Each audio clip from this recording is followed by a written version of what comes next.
बजरंगबली की बात चल रही थी अभी, बात है उस बातों में इस तरह से, यानी भगवान जब बजरंगबली भगवान के काम से जाते हैं लंका में जा कर के, और एक पेड़ के ऊपर अशोक वाटिका में छिप करके, पत्तों में छिप करके बैठ जाते हैं और सीता माता को निहार रहे हैं, वो देख रहे हैं। सीता माता भी जो है एक भगवान के चरणों में ध्यान लगाए हुए बैठी है इस तरह से, और जो सोच रही है उस तरह से जो है। एक उसी समय एक रावण जो आता है, उसमें रावण अपने सारी जो है नए नए जो युवतियाँ थी उनके साथ में, और जो मंदोदरी सारी की सारी आती हैं, और सारी की सारी से आकर के और सीता के पास में आती हैं। सीता को कहता है कि सावधान दंड भेद से वो अपनाता है कि सीता एक बार मेरी तरफ देख तो लो, कम से कम आप ये जो है मैं आपको मंदोदरी सेन के ऊपर जो रानियाँ बढ़ा दूंगा, मैं इसको एक बार देखो मेरी तरफ से। लेकिन वो नहीं देखती है, उल्टा उस पर एक तिनका की ओट करके वो कहती है कि अरे दुष्ट है तो जो है इस तरह से।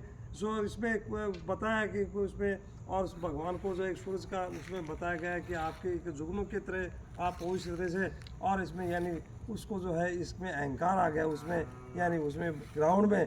तो रावण ने झट तलवार निकाल करके सीता माता की गर्दन के ऊपर लगा दी थी, और सीता माता के गर्दन के लगा ऊपर, और उसमें से मंदोदरी आ जाती है। मंदोदरी के पति देव इस तरह क्या कर रहे हो कि इस तरह से एक स्त्री के ऊपर निबला उसमें हाथ उठाते हुए इस तरह बहुत गलत काम कर रहे हो इस तरह से।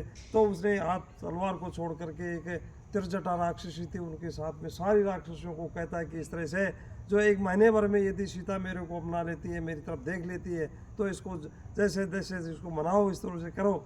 जो चली जाती है और त्रिजटा उसको आती है, उसे रावण चला जाता है। त्रिजटा कहती है और सब राक्षसियों कहती है कि मेरे को ऐसा सपना आया है, कि सपना है इसमें सपने में देखा है कि रावण जो है इस तरह से वो मुंडन किया हुए, यानी काला मुंह हो रहा है उसका, बीसों से भुजाएं कटी हुई हैं और गधे के ऊपर बैठा है इस तरह से।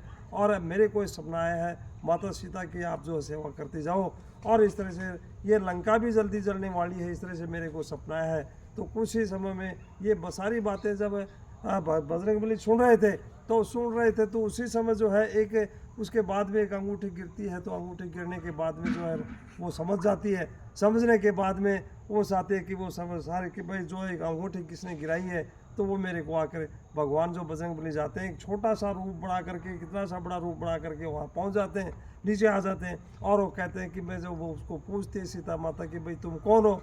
इस तरह से तो बजरंगबली ने बताया था कि मैं तो एक राम का दूत हूँ। तो ये शपथ करुणा निधान की भी कही थी उसने, और शपथ भी निकाली थी उसमें।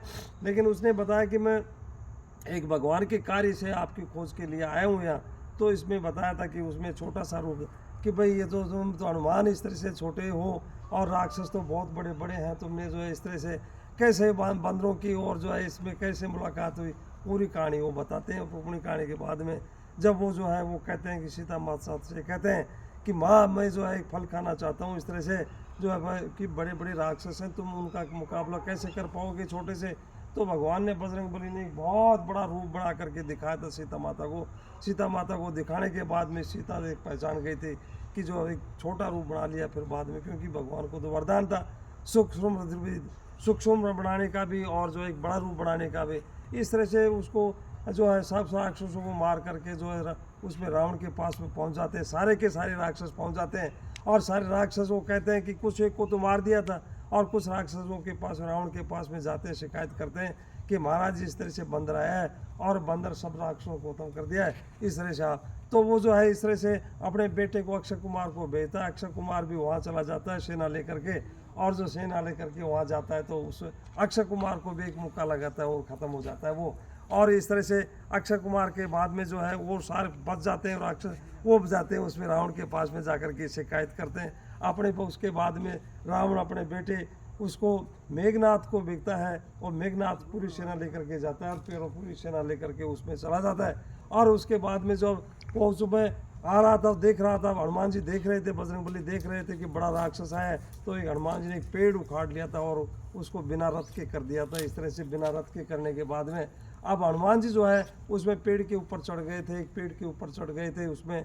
तो इस तरह से यानी उस मेघनाथ ने एक माया रची, तो माया रच के ऊपर उसमें एक ब्रह्मास्त्र छोड़ा था।